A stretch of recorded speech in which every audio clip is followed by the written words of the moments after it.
Texas Parks and Wildlife offers hunters the opportunity to hunt some pristine public and private properties that would otherwise be inaccessible if not for a limited draw system.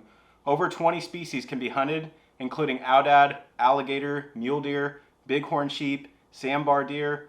The list goes on, there's quite a few. If you've ever wanted to hunt Texas, you might try your hand at the drawn system.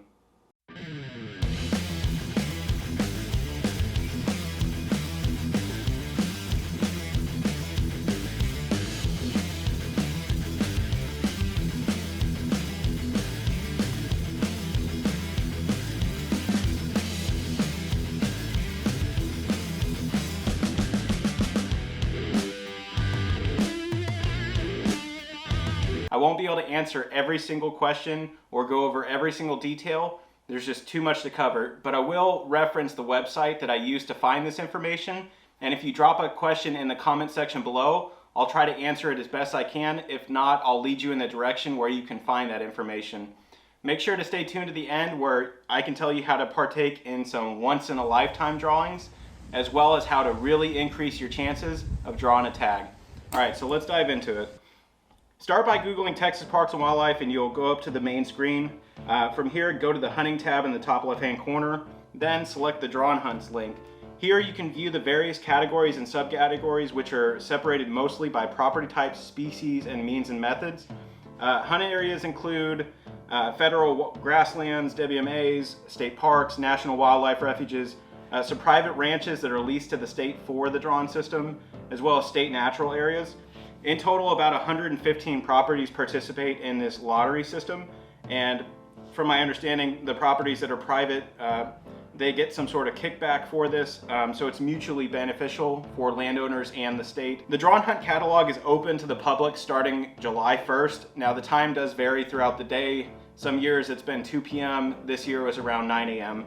But if you go to Texas Parks and Wildlife site, you can access that and see what all is available for the upcoming year. There are 4 main categories for the hunts. There's the special permit hunts, the National Wildlife Refuge hunts, U.S. Forest Service antlerless deer permits, as well as the e-postcard hunts. Each of these are separated in general by property type and drawing type. All right, so residency requirements. You do not have to be a resident of the state to participate in the Texas drawing. If you are a resident of Texas and you've had a fishing license before or a hunting license, you should already have a customer account. You'll just need to search that and locate that before you actually go to apply for any lottery hunts. Special permit hunt section will be $3 to apply. Guided packages and private land hunts are going to be $10 for the application. Hunts in the youth category are free. I am not a youth, obviously, but from my understanding, you can apply for 1 per category, I believe, and it is free for the youth-only hunts. So you are able to do that. As a caveat, make sure you read through those thoroughly. Once you submit your application, there are no cancellations and there are no refunds. So once you hit that submit button, you pay your money, it is final. If you do get drawn, you will have to either pay or you'll lose all your loyalty points. For the U.S. Forest Service antlerless and the e-postcard hunts, these work a little bit differently. So there is no cost to actually apply for the hunts, but you will need to purchase the $48 annual public hunting permit in order to apply for those. Once you have that APH permit, and that's about $48, you can apply for as many hunts as you want. With the antlerless deer permit, really it's a couple of different properties. Most of them are within a federal property, like a national forest. They're just a state managed section of them. That antlerless permit just allows you to, during the general season, which is November 6th through January 2nd, to hunt does where everybody else that did not draw that permit is actually hunting buck only. All right, so let's talk about requirements to apply. Really, there's not a whole lot there that excludes you. You do have to have a customer number. The applications are only available online, so there is no mail-in system. You can't go up to an office and apply in person. So it is managed online. You do have to pay online. For the youth hunts, you have to be ages 8 to 16 to be considered. 17 and above is considered an adult.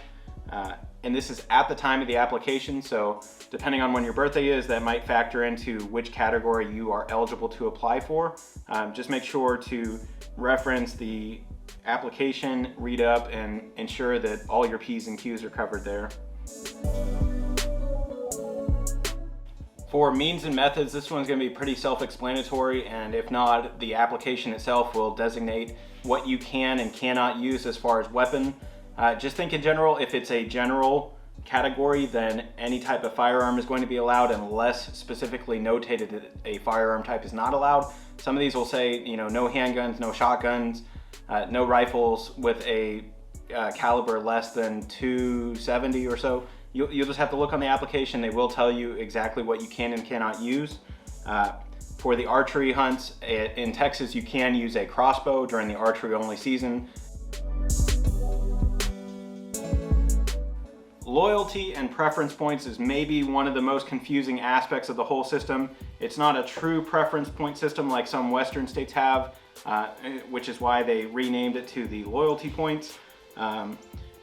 These basically serve as a reward for continuing to apply for hunts. There are no guarantees ever in this lottery system, so you can apply for 30 years in a row, rack up a ton of loyalty points, but there is no guarantee, and all that it really is another ticket in the hat. U.S. Forest Service antlerless permit and drawing and the e-postcard drawing, they do not use the loyalty points, so it's not even counted there. You get 1 point for the category, not one per hunt that you apply for. So I can apply for 6 hunts within the archery deer category, and I'm still only going to gain 1 loyalty point. Now, as far as the application, those 4 points are actually cubed. So if you have 1 loyalty point, you'll have one ticket in the hat per hunt that you apply for within that category. If you have 2, you know, you'll have 8 total entries for that specific hunt within that category. And then, you know, the list goes on and on. So the more years that you've been applying and not successfully drawn it, the better your chances are. But again, there are no guarantees in this lottery system. All of this money does go towards conservation. So anything that you do pay for, it's not necessarily a waste. You may not get an initial benefit from it, but at least the properties and the wildlife and the habitat is improving with these dollars that are spent. Applying as a group. So if you want to hunt with your buddies, you've got a friend, you want to hunt with your brother, that kind of thing, you can apply as a group. Now, if your buddy has a lot of preference or loyalty points, this can really help your chances. The way that it works is that the application will specify how many people can actually apply per permit. So your group size can be 1 to 4 people, just depending on the property, depending on the type of hunt. Some mandate that you apply as a group. I know with some of the more rugged terrain hunts, they really want you to be in pairs, and you cannot apply unless you apply with another person. Now, with the group applications, once you win, you do win as a group, so your group will be hunting a specific area or a compartment, and you do have to share that. So just depending on the total property size, you know, if compartments are 200 acres, if you apply as a group, you may increase your chances of drawing that tag, but then again, you also have to share that specific 200-acre compartment with your buddies.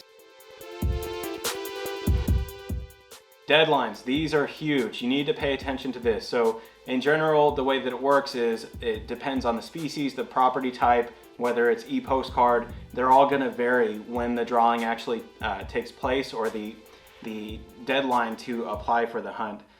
So in general, things like alligator, archery deer, mule deer, those drawings are going to be in August. I know alligator is probably one of the first ones. That one's like August 1st. And then for archery deer, that category, the drawing is August 15th. The drawings are the deadlines for the applications are on the 1st and the 15th of the month from August through November.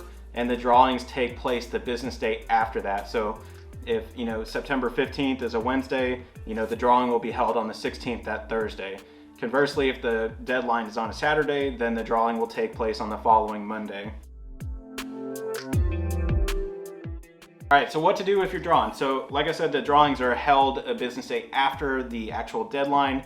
You will get an email with whatever you registered with for your customer account. It'll say selection notice, you have been selected for this property, blah, blah, blah. And it'll give you a link to go ahead and purchase the permit if there is a cost to that.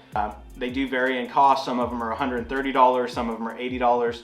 I think for the private land hunts, there is no charge, so you just accept your permit. When you do go in and check the status, it'll say, it could say a few different things. So it could say one permit, you know, number, blah, blah, blah. It'll give you another link to go and purchase that permit.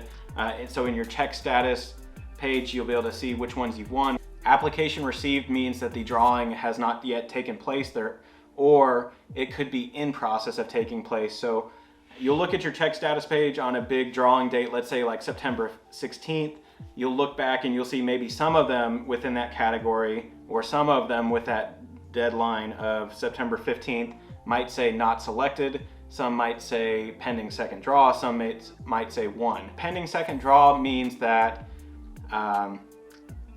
you were not initially selected, so there were winners declared.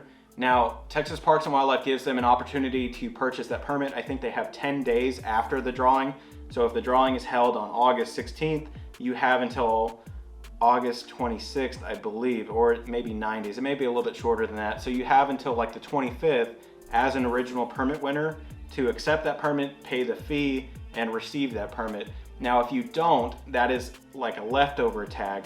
Now, the people that weren't initially selected, whose status changed to pending second draw, they now have an opportunity at that permit if you don't purchase it.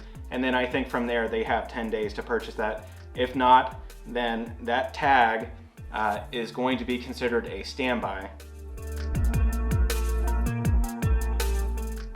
You can look at this spreadsheet and you can go to a particular year, set a filter to check, you know, previous year statistics. From there, you can filter it down and see a specific category or property you're listed for, you're interested in, and the target and the non-target species generally are included. So you'll be able to see whether, you know, it's feral hogs or whether it was deer that were taken, whether they were male or female. And then also, from time to time, the biologists do include some information, like everyone saw deer, no one was able to get a shot, you know, something like that, just to kind of really give you better insight into what this hunt is going to be like before you even submit your application. So make sure you look through all these categories, make sure you look through all the caveats, make sure you look through all the applications to really understand what it is that you're getting into. And because it is so specific per property or category type, I can't list every single one, but you can do your own research and find out, you know, what it's going to be like in general before you actually submit that application. And the once-in-a-lifetime hunts. So these are not within the Texas Parks and Wildlife drawn system that we're referring to in this video, but they are a outside drawing, and some of these categories include the big-time Texas hunts. So these are going to be premium, you know, 1 to 2 permits a year, maybe 5,000 to 8,000 applicants typically per category.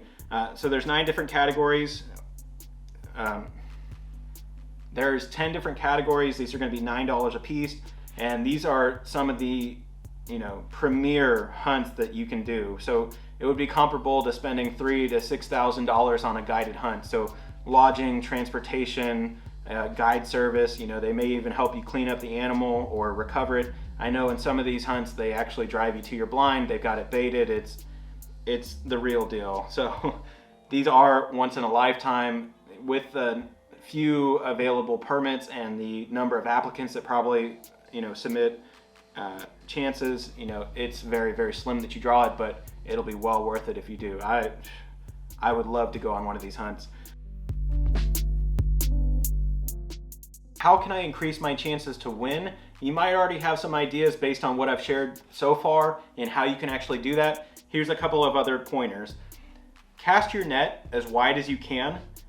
So if you apply in multiple different categories, that's, you know, gun deer either, gun deer antlerless spike, or gun deer management, you know, all across the board, submit one application per category, your chances of drawing something are pretty high. I won a total of 5 hunts last year just by casting that net and trying out that strategy. It worked pretty well, and I had a lot of fun with that. So, and it's kind of hush-hush, it's not really talked about a whole lot. On the application, it'll tell you whether standbys are available. You can go back and look at the previous year's statistics and see, you know, how many people, how many permits were available, how many people actually showed up, how many standby applicants actually showed up, and how many of those were drawn.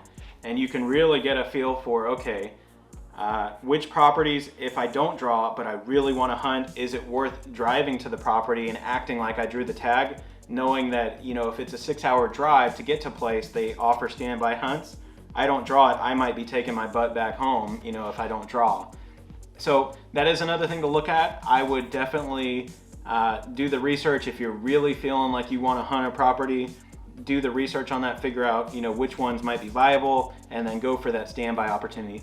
Doing all these things are really going to increase your chances significantly, and I would say if you do this at least within a 3-year period, you're bound to draw 1 to 2 hunts. So that greatly increases your chances.